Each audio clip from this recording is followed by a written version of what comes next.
Magandang araw mga boss. Gagawa tayo ng partition sa ating second floor mga boss gamit yung metal stud.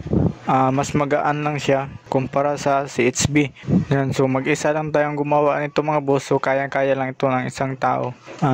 Bali yung sukat pala ng metal stud at metal track 2 by 3 inches. At yung taas na at yung haba niya is 3 meters. So bali inuna natin yung mga vertical parts mga boss. Bali yung metal strap mga boss, yan yung ginagamit natin sa pinaka-top mga boss at saka pinaka-bottom mga boss. Bali ito yung magsisilbing sapatos ng metal stud. Bali natapos na natin yung vertical natin na metal stud. So next is dito naman tayo sa horizontal yan. So bali yung ginagawa ko mga boss is yung bintana mga boss. Yan. So inuna ko yung bintana. Jealousy lang yung ilalagay natin mga boss. Kumari ito yung sinukat natin. So bumili tayo ng frame sa ating jealousy. At yan yung sinukat natin. So hindi natin isinaga doon sa itaas mga boss. Kasi lalagyan pa natin yan ng plywood na tayo mga boss. So yan mga boss, bali isa na yung ribbit. Kasi pag niribit mo yung una tapos yung pangalawa i-ribbit mo rin.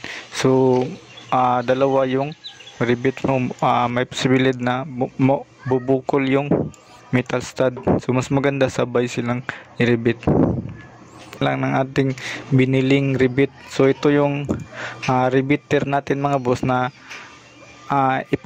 ilalagay lang sa barina. Yan. So ito mga boss, susubukan natin. Yan. So mas madali lang kasi ito kaysa yung manual na ribbit natin. Okay naman siya mga boss. Bali yung price nito mga boss is 200 plus ata yun, nasa Lazada natin binili.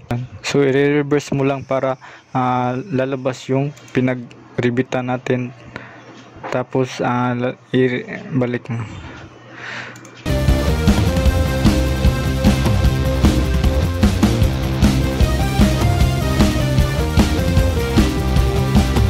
So ito na mga boss, natapos na tayo maglagay ng ating paa ng ating metal tracks, ganyan. At may poste na rin sa gitna na metal stud yung ating gamit. Bali magkabilaan kasi yung metal stud natin mga boss.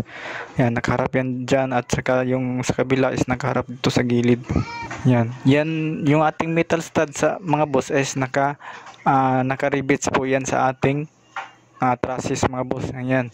So siguraduhin nilang matibay yung ating pagkaribit kasi nasa harapan kasi ito ng nasa second floor tayo at harap expose sa hangin mga boss. So baka may bagyo. Kung mas maganda tigda dalawang rivets yung ating gagawin para matibay talaga mga boss. Ito mga boss, sa mga dugtungan ng metal tracks mga boss o kahit sa metal stud, so dapat iyuyupo mo yung nasa inner side mga boss para papasok siya sa outer. Ganyan na yung diskarte natin mga boss. Bali yung ginamit pala natin concreteness nito is number 1 inch. A few moments later. So ito na mga boss, natapos natin yung ating drywall sa ating terrace. Yan.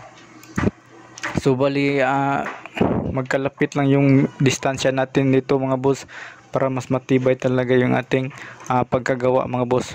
Bali yung mga poste natin is tubular yung ating ginamit, yung mga orange na yan, red mga boss.